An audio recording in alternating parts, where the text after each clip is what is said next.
Continuamos en el living. Bueno, ustedes ya lo saben, en el pasado sábado asumió la nueva legislatura. Estamos con Julieta Sierra, ella es diputada electa por el Frente Amplio, y también con Carlos Ridstrom, él es diputado electo por el Partido Colorado. Los dos muy jóvenes que están, bueno, dando pasos muy importantes dentro de la política nacional con grandes desafíos.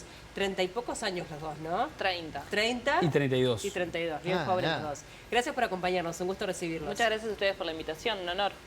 Bueno, en un principio les estábamos preguntando, se van acomodando, teniendo sus despachos, comenzando también de alguna forma a entender las dinámicas del Palacio, ¿no? Es todo un mundo aparte. Yo soy sapo de otro pozo total. Bueno, creo que Carlos tampoco tenía experiencia como suplente, pero todo nuevo, todo nuevo. Uno cuando está en un terreno nuevo entra con ganas, con mucho entusiasmo por supuesto, pero también con mucho cuidado. Un poco de nervios, siendo sincera, o sea, un poco de nervios. La verdad que sí, sobre todo, a ver, nosotros fuimos electos el 27 de octubre y bueno, y ahí obviamente era la emoción del resultado de la elección y lo demás, pero en ningún momento en estos meses que tuvimos de transición te preparan emocionalmente para lo que es. Primero el jueves cuando tuvimos sesión de preparación, que empezás ahí un poquito el gustito, y el sábado realmente cuando nos tocó asumir formalmente, bueno, cuando dimos nuestras primeras palabras, ser parte de la Asamblea General, la verdad que es una emoción, son tantas emociones que te corren por las venas que es enorme. ¿Se les pasó gente por la cabeza cuando estaban ahí? No sé, padres, madres, tutores, abuelos, tíos. Todo. Guías políticos. Sí. A mí lo que me pasó ese día puntual, y ya venía con la previa, el jueves, la sesión preparatoria y demás, es que por un lado mi familia, claro, porque es muy importante, la escuela de uno, el hogar, lo formativo, no sé, los padres llevando a las escuelas, hay toda una dedicación y un sacrificio, mamá mandándome las viandas para venir a Montevideo, hay toda una cuestión ahí de sacrificio, y también referentes políticos que ya no están, que dieron tanto por la vida democrática, por el sistema democrático de este país, y hoy nosotros la responsabilidad de la historia del partido mismo que uno representa. Hay una cuestión ahí entre familiar y política que nosotros, al menos a mí me gusta decir que no tengo una mochila cargada en esto de que soy nueva, de que no vengo como capaz con una toxicidad de paridos pasados, ni antecedentes de disputas, pero sí está el peso histórico que representa poder ocupar un lugar así. Sí, a mí en lo personal, bueno, tuve la suerte de estar acompañado por mi familia ahí antes, y bueno, y en ese momento, entre tantas caras que se te pasan, por un lado recordar a mi abuela, que fue la que me hizo Colorado, y por otro lado, y lo mencioné en mi discurso, a Juan Manuel Garino, que fue con quien empecé a ir por primera vez al anexo y al Palacio, que fue diputado joven también, con 27 años, en el periodo 2010-2015, lamentablemente ya fallecido. Y bueno, y volver a estar ahí, en cierta forma, para mí fue honrar un poco todo ese legado. Sí, también bueno, hoy lo hablábamos, ¿no? De que justo la Cámara Baja es una Cámara de Acuerdos, va a tener que ser sí o sí una Cámara de Acuerdos por no haber mayorías. ¿Cómo están trabajando en ese aspecto, donde también, independientemente de las ideas, la estrategia política allí tiene un rol bien importante, ¿no? Sí, dale. Bueno, nosotros dijimos en la campaña que vinimos a hacer un sector de propuestas y no de protestas. Fue lo que dijo Pedro Ordaberry el momento que volvió a la política, el momento que lo empezamos a acompañar, y por eso es que, bueno, el mismo sábado presentamos 47 proyectos de ley, tenemos algunos más que estamos trabajando y que queremos ni que hablar en la ley de presupuesto, pero sobre todo de entrada en lo que va a ser este ciclo, poder colaborar desde ese punto de vista, poder siempre buscar los puntos de encuentro. Y como bien decía Sebastián Valdomir, que asumió la presidencia, es la primera vez desde el retorno de la democracia que ningún bloque tiene mayoría automática, por así decirlo. Así que también es un gran desafío para nosotros y creo que es un muy lindo desafío para todo el cuerpo. Sí, a mí me parece que hay una especie de consenso implícito entre los partidos en este momento de llegar a determinados acuerdos en temas que son prioritarios para la gente. Creo que hay varios factores que llevan a eso. Uno es tener una región que muchas veces se incendia en polarización, porque basta con ver Argentina, país vecino, que parece imposible muchas veces que se puedan llegar a acuerdos, por más que tengan un mismo objetivo en común, pero ya como acordar con el otro, solo por ser el otro, ya pone una barrera. Creo que eso en Uruguay, Sebastián lo decía muy bien en su discurso, nosotros tenemos un sistema democrático muy fuerte, una calidad democrática también muy grande, pero eso no puede implicar únicamente palmearnos la espalda y decir qué genios que somos, está todo bien, sino que compromete a reforzar. Entonces, me parece que en general el tono del discurso de Asunción y el tono también de la mayoría de las intervenciones fue, bueno, tendremos nuestras discusiones de cómo llegar a determinadas cosas, los debates fuertísimos van a estar seguros, pero tiene que haber como una prioridad en cuanto a lo que se quiere llegar en común. Entonces, de verdad confío en que en los temas más importantes, que es cómo se genera más trabajo, cómo tenemos mayor seguridad en las calles, cómo seguir fomentando la educación, se pueden llegar a grandes acuerdos. Y esto de que hay una legislatura muy nueva también, porque la mayoría... cambió. Sí, cambió. Creo que es hay un 50%. Por lo menos más del 50% cambió. Dos tercios. Y en esto de que es la renovación más grande desde la vuelta a la democracia, y eso también es una señal que me parece que puede estar buena en ese sentido de acá estamos todos aprendiendo y estamos todos sin mochila atrás de otras cosas. Creo que puede ser una oportunidad muy buena. Dentro de ese análisis que haces, el otro día con unos colegas periodistas hablábamos también de la necesidad de renovación que hay de los distintos voceros en el Parlamento en particular. Cuando se hablan de temas importantes, incluso los propios periodistas recurrimos a los líderes políticos de siempre, y la realidad que en la Cámara de Diputados muchos de ellos no van a estar porque están cumpliendo, los que fueron electos diputados, cumpliendo otros roles. Y aparecen estas caras jóvenes. ¿Cómo se ven desde el punto de vista de, bueno, empezar a dar ese paso adelante y liderar desde el punto de vista de la vocería, en este caso, de hablar ya hacia el público en sus respectivos partidos, que también es un desafío importante porque el ser político tiene su parte dentro de la lógica del legislativo, pero también tiene una parte hacia afuera. La más importante, la parte hacia afuera. Y que a veces difiere mucho lo que pasa adentro. Adentro se llevan todos bárbaros. Yo le digo mucho a la gente de mi entorno de si me ven enfrascadas en discusiones que sean de cuatro paredes, que afuera no le importan a nadie, y yo creo que esto es de vida o muerte, que por favor me lo digan, porque a veces lo he visto en todos los partidos en este último periodo de, por favor, están enfrascados en esta discusión que nadie le importa y no está sumando nada. Y no genera ningún cambio en la sociedad de los temas importantes. No le estás cambiando la vida a nadie, estás enfrascado capaz en un término de algo o ni siquiera eso. Entonces, primero como precaución respecto a lo que veo que ha pasado en otros, de que no me pase en mí para empezar.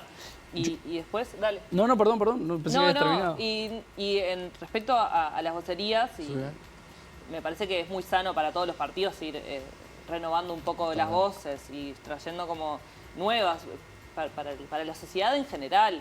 Obviamente conlleva una responsabilidad enorme de que siempre uno, en este caso, habla más en términos colectivos que en opiniones tan meramente personales. Pero bueno, también hay que tener la valentía de poner la cara. Totalmente. Y perdón que ya te doy la palabra, pero también desde el punto de vista personal de los legisladores, es decir, yo me puedo hacer cargo de hacer una conferencia de prensa o encabezar una rueda de prensa que tiene sus dificultades porque están del otro lado mucha gente esperando y aguardando cuál es la postura de cada uno de los legisladores, y también cada una de las palabras es escuchada con precisión, ¿no? Y si se está de acuerdo con uno...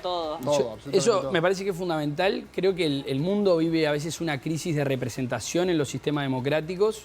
Vemos cómo muchas figuras de distintas corrientes garpan más, por así decirlo, cuando van a los extremos o cuando tratan de quitarle peso en sí al sistema. Pero reivindicando el sistema democrático, la democracia representativa y lo demás que hacemos, yo creo que hay muchos temas en los que sí tenemos que hincar el diente, de que hay comparaciones que nos dicen que somos uno de los parlamentos, por lo menos en senadores, que tarda más en discutir los proyectos de ley, que por ahí demora más en tomar definiciones. Y por otro lado, creo que es algo que quizá compartimos, mucha legislatura adultocéntrica, por así decirlo. Hay mucho mirando en representación de un país que se caracteriza por una sociedad avejentada y por visiones de las políticas públicas que miran justamente hacia ese lugar. Y creo que una de las responsabilidades que tenemos los más jóvenes es de quizá cambiarle el tono. no solo para que se sientan representadas las demás generaciones, sino que también para hacer un buen trabajo para todos ellos. Y ahí es donde creo que hay mucho para crecer y para abrir la cancha. ¿Y cuáles son sus principales inquietudes, no? Si uno repasa un poco tu carrera, estuviste en un rol dentro del Ministerio de Ganadería, Agricultura y Pesca, en tu caso sos del interior, sos de Fraiventos, te escuché decir en alguna entrevista que te interesaría estar en Comisión de Hacienda. ¿A dónde van? ¿Qué es lo que quieren? Voy a estar en Hacienda, eso es seguro, que todos dicen que es la comisión más formativa y la que requiere más preparación también y más estudio y menos horas de sueño y estar como enfocada. El presupuesto está ahí, ¿no? Claro, sobre todo la discusión presupuestal, que va a ser la ley más importante, importante. que va a entrar a mitad de año. Y eso ya requiere un aprendizaje y un esfuerzo que quiero darlo además, que quiero darlo y por eso elegí también Hacienda. En ese sentido me parece que las prioridades en este momento pasan principalmente por cómo nos matamos pensando, cómo se generan más puestos de trabajo. Y eso va, en todo caso, a generar un movimiento de la economía que después puede terminar desencadenando en poder acomodar otro montón de soluciones y otras demandas que hay hoy. Pero creo que tiene que empezar por ahí. Y lo ato mucho con el ser del interior, aunque sea electa por Montevideo, porque las tasas de desempleo más altas están, de hecho, en Río Negro. El Río Negro, que es puntualmente donde soy, es el departamento con la mayor tasa de desempleo. Y a partir de ahí es que podés pensar otro montón de cosas. Cuando la gente tiene trabajo, podés pensar en un mayor desarrollo educativo, podés pensar hasta en términos de políticas reales en salud mental. Una persona que no tiene una proyección de su vida en el corto o en mediano plazo, tiene otras consecuencias, no solamente la falta de dinero. Entonces en eso me estaré matando un poco la cabeza. Ya lo estoy haciendo, de hecho. A ver, como bien decías, por mi formación profesional, que soy ingeniero agrónomo, y por mi experiencia en el Poder Ejecutivo, obviamente el tema de ganadería, agricultura y pesca, que justamente también es la comisión que voy a estar integrando, es la que me tira en muchos temas, de muchas agendas que fuimos generando en estos años, pero no solamente. La primera acción que estoy tomando es reflotar un proyecto de la ex senadora Carmen Sanguinetti que quedó archivado, digamos, sobre un programa de seguimiento a los jóvenes que egresan del INAU y quedan en la vida adulta a veces sin el acompañamiento que venían teniendo por parte del Estado. Entonces, si bien me tira obviamente el agro, hay temas de toda índole y como representante de Montevideo, que en definitiva es lo que soy, vamos a estar tratando de trabajar o vamos a estar trabajando de los más variados temas, siempre intentando coordinar con la bancada que tenemos, que sector a sector es la segunda más numerosa luego del MPP y en conjunto con el resto de integrantes del cuerpo, porque yo creo que, como decía Julieta, hay muchos temas en los que quizás encontrando acuerdos en ambos bandos que podemos sacar las mejores leyes adelante. Vamos a entrar un poquito en política partidaria, y le quería consultar por el factor Salle, que es uno de los que está arriba de la mesa y que hoy les preguntaba Pau respecto a esa falta de acuerdo o de mayoría, si se quiere, automática de la que hablaban. ¿Cómo lo ven para acordar? Y sobre todo, ¿ven más fácil acordar con, en el caso del Frente Amplio, la oposición y del Partido Colorado y la coalición, con el oficialismo, que con el propio Salle, dándoles el antecedente de que Salle dijo que era una llave que difícil encajara en la cerradura de la política del Frente Amplio y de la coalición? Yo creo que eso en muchos sentidos va a depender de Salle, cuál es su verdadera cara, pero no me parece lo más importante que los dos bloques estén buscando esos dos votos. En mi caso, quienes estoy conociendo que van a conformar la Comisión de Ganadería en diputados, algunos los conocía previamente por distintas actividades de mi vida y gente en su entorno y lo demás lo que piensan, y estoy seguro que muchos temas en los que se va la vida de nuestra producción agropecuaria, de nuestro desarrollo rural, no va a ser difícil encontrar acuerdos, por lo menos a nivel de comisión, con el propio bloque de gobierno, y seguramente es lo que pensarán ellos de acuerdo a la oposición. Entonces, si bien uno lo puede mirar estáticamente como decir acá está el bloque Coalición Republicana, acá está el bloque Frente Amplio y los dos votos por fuera son los de Identidad Soberana, yo estoy convencido de que hay mucho espacio para que los encuentros sean entre estos dos bloques mayoritarios. Sí, Yo no tengo problema en sentarme a hablar con cualquiera, sea Salle, la hija, la madre, el padre, no sé. Si hay que llegar a un acuerdo, no tengo problema en hablar con quien sea, seguro. Salle ha tenido algunas posturas bastante polémicas. Me acuerdo en campaña decía que se iba a meter en no me acuerdo textual, pero como que era una cueva de ladrones donde él se metía. Obviamente es un poco más difícil. Sí. Bueno, si esta es la visión que tenés, capaz es más difícil Ya lo acordar. planteó, 97 contra 2. En esos Sí, términos se entonces sigue pronunciando. creo que quizás hay cosas que se pueden llegar a acuerdos, sí. Y también, como decía Carlos, me parece que no sé si hay más posibilidades de acuerdo, pero creo que tanto con el Partido Nacional como con el Partido Colorado se van a poder charlar muchas cosas. No me parece que Salle, los 2 votos de identidad soberana sean la llave que extrae, sino que creo que se van a poder llegar a muchos acuerdos, independiente de que esté el voto de identidad soberana o no. A mí me pasa lo mismo en Hacienda en cuanto a la integración. El otro día compartía un programa con Sebastián Andújar del Partido Nacional, que integra Hacienda hace muchos años. Y el tono de él fuera de cámara era la mejor, o sea, incluso aconsejando cómo se debe leer un poco el presupuesto cuando llega, y supone que deberíamos estar como en disputa total de oposición oficialismo, y con Conrado Rodríguez también lo mismo. Entonces me parece que no me desvela Salle. Claro. Pensaba también, bueno, en la coalición como oposición, que se está estrenando con todo lo que se implica, los acuerdos que tendrán que hacer, el peso que pueda llegar a tener el Partido Colorado en esta nueva configuración, de acuerdo a los votos de la pasada elección. Pensaba también en el Frente Amplio, en el recambio de líderes, en cómo va a impactar eso, en cómo se está trabajando también para mantener la fortaleza de la 609 en el día de mañana, cuando de repente ya no esté más el PP. Qué sano el recambio, qué sano, y qué es lo que hace que los sectores y las organizaciones perduren. Creo que Pepe ha sido muy estratega, como es él, y muy inteligente en base a lo que ha consolidado para que perdure, independiente de su figura o no. Obviamente, en estas elecciones pasadas creo que tuvo un rol fundamental y que traccionó muchísimos votos, ni que hablar. Pero te presentó una Blanca Rodríguez que sacó como un as bajo la manga, que creo que también trajo bastantes votos. Bueno, Yamandu Orsi un poco se forma también en la 609. Entonces creo que en ese sentido ha sido bastante inteligente en pensar más allá de él mismo. Y bueno, el desafío que tendremos hacia adelante es cómo hacemos que eso siga siendo cada vez más sólido. Yo veo en Pacha Sánchez, por ejemplo, una figura... El liderazgo hoy lo sigue estando en Pepe, ¿no? O sea... Sí, Pepe tiene un liderazgo más incluso como de consejero. No tanto, ya no está tanto por una cuestión física en la cortita y en el día a día. Ahí creo que el que va a tomar bastante la aposta también va a ser el Pacha Sánchez, que es en que le pongo todas mis fichas. ¿Lo escuchaste el fin de semana? Que dijo, yo justo tuve la oportunidad de hacer una pregunta y le dije, ¿cuál es la recomendación que le hace a los nuevos legisladores del Frente Amplio que van a asumir ahora? Y dijo que le presten más atención a las vacas. Somos un país ganadero y tenemos casi 3 cabezas de ganado por persona o algo así. Más. Que es, o más. Casi 4. Exacto. Y siempre es algo que al Frente Amplio le ha costado, por lo menos desde el punto de vista orgánico del Frente Amplio, con el sector agropecuario, que es donde está más distanciado. Sí, Que se arrimen, que charlemos y nos vamos a Sí, entender. encantado.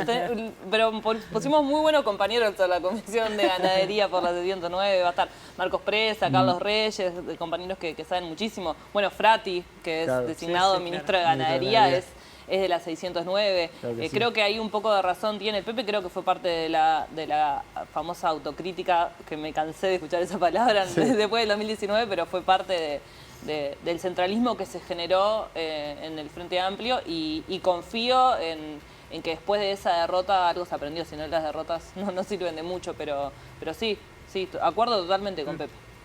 Con respecto a no sé si te contesto. No, de esto. Lo que quieras, lo que quieras. No, Me yo creo metí que- ahí. Yo creo que Si querés opinar de las vacas también. No, por supuesto. No, y por las dudas, son casi 4, Casi si 4. incluimos los terneros son casi 5, Casi por la duda, 5. porque después alguien me corrige por ahí. Está bien. No, a ver, yo creo que el Partido Colorado, si bien para nosotros lo más pesado es no haber reiterado la coalición como un todo, el gobierno nacional, creo que salimos muy fortalecidos de la última elección nacional, muy renovados también. Tenemos 2 bloques muy importantes, uno con mayoría en la interna orgánica del partido, que para nosotros siempre fue muy importante, y otro en lo que es la bancada, en particular en diputados, donde en definitiva se dirimen la mayoría de los destinos del país. Entonces, un poco en esa reconfirmación que hemos tenido, en ese crecimiento y también en la incorporación de mucha gente joven, me eximo un poco de eso porque técnicamente ya superé los 30 años, creo que estamos fortalecidos y que tenemos en estos 5 años una muy buena oportunidad. Con lo que es nuestra bancada en diputados, con lo que es la proyección del aporte que tenemos en la Cámara de Senadores y bueno, donde, como les dije antes, buscando ser de propuesta y no de protesta, pero también entendiendo que hace a la sana avance de la democracia poder corregir o poder reclamarle al Poder Ejecutivo donde entendemos que se equivoca. Así que en ese sentido yo estoy muy optimista de lo que podemos lograr estos 5 años. Los cargos de... Perdón que me meta en el Partido Colorado específicamente, están los dos, pero si me permitís la licencia, Julieta. ¿Qué va a pasar con los cargos públicos? Sobre todo en el Poder Ejecutivo hay un secretario nacional, que es Andrés Ojeda, pero el liderazgo de Pedro Bordaberry, que está además es el líder de tu sector, no se puede dejar de lado. Bueno, ¿qué va a pasar ahí? Bueno, acá digo, no quiero dar clase de política porque de esto no sé tanto, pero lo que siempre se supo es que las veñas se dirimen en Cámara de Senadores. Por lo tanto, es más que nada con esa lógica que luego se va conformando la composición de las empresas públicas, de los entes autónomos y demás. Y ahí lo que siempre sucedió, al igual que el gobierno nacional reparte proporcionalmente los ministerios en la representación que hay en el Senado, tiende a ser la misma historia con lo que es los cargos en oposición y demás, o la propia representación del partido de gobierno en esas instancias. Así que acá hay ese mismo escenario. Nosotros, como bien dijiste, tenemos un sector liderado por Andrés Ojeda, que en la Cámara de Senadores lo acompañan Robert Silva y Gustavo Zubia, y otro sector liderado por Pedro Bordaberry, que lo acompaña Tabaré Viera en el Senado, y una bancada de 13 diputados contra 4, por así decirlo. Pero más allá de eso, entiendo que siempre esa conversación se da a ese nivel. Creo que hay un gran nivel de senadores, y lo digo por todos los representantes de los partidos que hay hoy allí, que a veces, lamentablemente, los partidos de gobierno vacían un poco su capacidad parlamentaria para tener a sus mejores hombres y mujeres en el Poder Ejecutivo, pero creo que hay una muy buena representación, gente con experiencia, gente que también aporta renovación, y entiendo que esas discusiones se deriven finalmente ahí.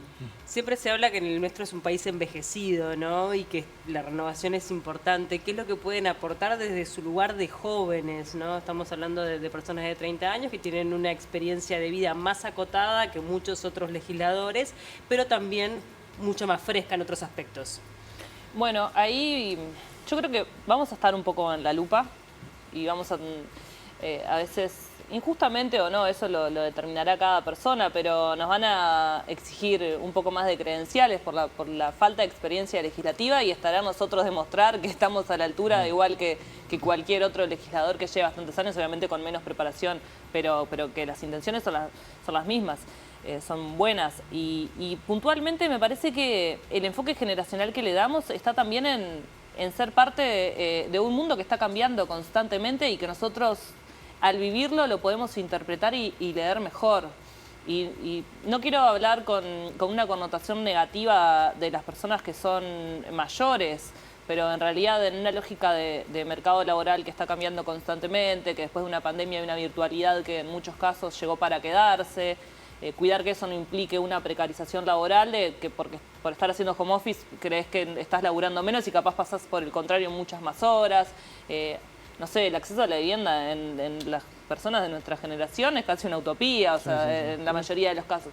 Entonces, a mí me parece que nosotros estamos viviendo un mundo que justamente por eso podemos interpretarlo mejor para generar políticas en beneficio de esa generación, y que capaz personas mucho más avejentadas, solo por no vivirlo, no digo que no tengan buenas, solo por no vivirlo, puede costar más leerlo. Por eso me parece que es importante. Lo intergeneracional, además. Me parece que, porque lo interpretamos de otra forma. Entonces ahí me parece que a la hora de pensar políticas que beneficien a la mayoría de la gente, independiente de los partidos, el enfoque generacional es importante, y mucho más si lo vivís. No lo lees si lo aprendés de cómo vivís.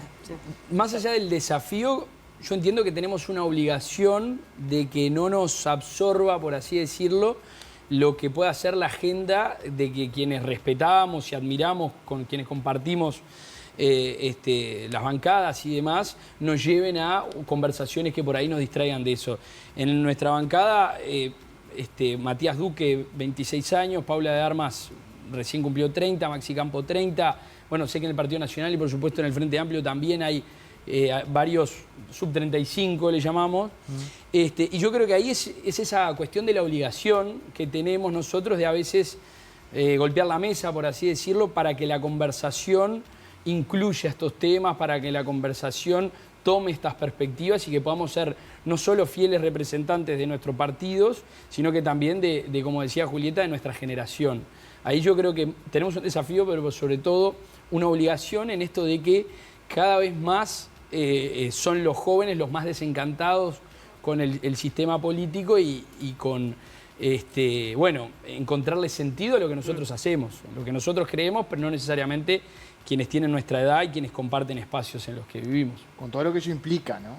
Con los riesgos que eso implica. Sí, y al mismo tiempo las dificultades, porque dentro de los partidos hay una jerarquización de legisladores en la que sería como muy ingenuo no hacerle caso a eso y que va también a estar marcado por eso, pero la realidad es que cuanto más fuerza se pueda hacer desde el punto de vista del consenso entre los dos bloques, sin lugar a dudas que eso después se va a trasladar al Senado, que en el Senado sí es donde están, si se quiere, los peces gordos, que, bueno, hay que atender los proyectos que llegan también de diputados. Así que pueden existir distintas formas de presionar a los líderes. Por supuesto. Gracias a los dos por acompañarnos, fue un gusto recibirlos y les deseamos lo mejor por el bien de todos. Gracias a las órdenes, quedamos a disposición. Muchísimas gracias por la invitación. Por favor. Gracias.